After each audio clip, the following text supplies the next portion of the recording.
Big Bang à Édimbourg. Nous sommes en 1997, Dolly est née. L'arrivée du premier clone animal met la presse en émoi. C'est l'expérience qui fait peur. On parle éthique et argent.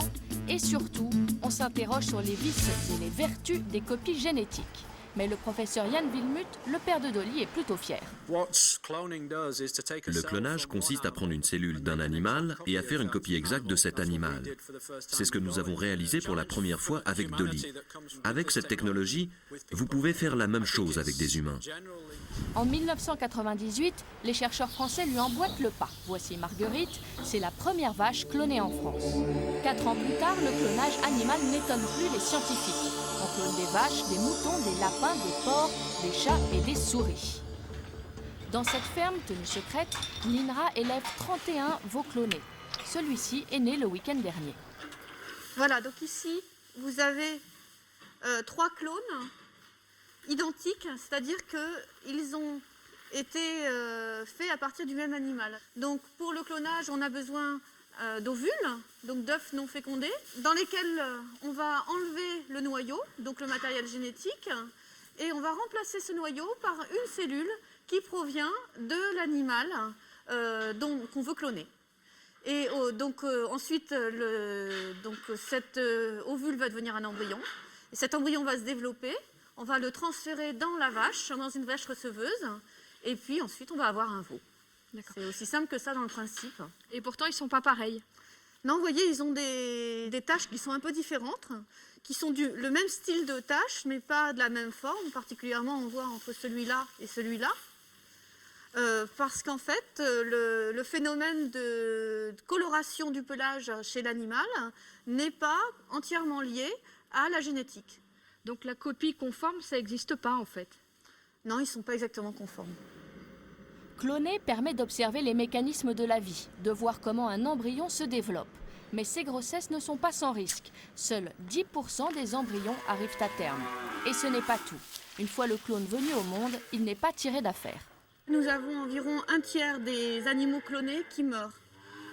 Certains dans la période juste après la naissance, et dans ce cas-là, on a beaucoup d'anomalies qui peuvent être au niveau du cœur, des poumons, du rein, du foie ou du squelette, des déformations des membres. Pour ceux qui meurent un petit peu plus tardivement, on a constaté des problèmes d'immunité.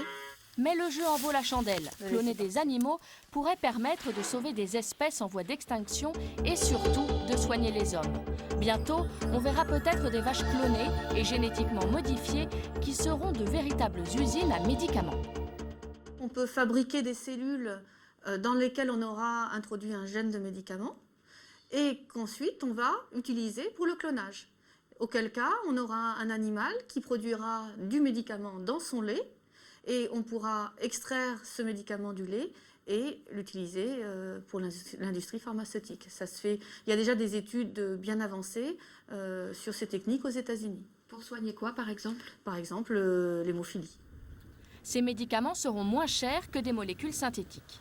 En France, on pratique donc le clonage reproductif sur des animaux, mais le clonage humain est interdit, qu'il soit reproductif ou thérapeutique. Au Génopole, à Évry, on étudie l'ADN et les maladies génétiques et on milite pour le clonage thérapeutique.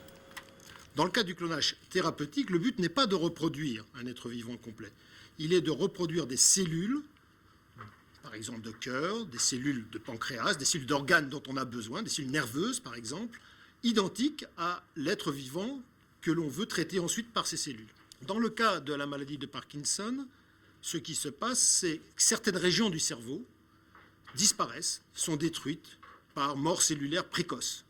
Et par conséquent, un certain nombre de mécanismes ne se développent plus naturellement.